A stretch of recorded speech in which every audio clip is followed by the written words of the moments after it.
Hi, good morning everybody. This is Steve from TechSwap 3D, and I just want to show to you all that all our printers are at work right now. Here we have the Airwolf HD, who is creating right now a copy of the Venus of Milo.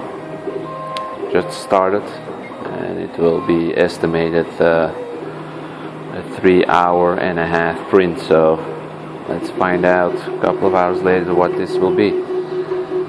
Here we have our FlashForge, who is printing something that I printed before for a client, although it was not in pink. He's doing an excellent job.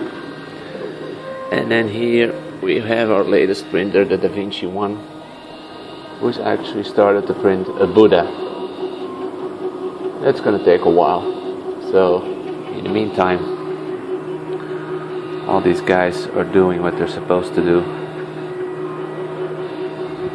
and we'll find out a little later what the result will be.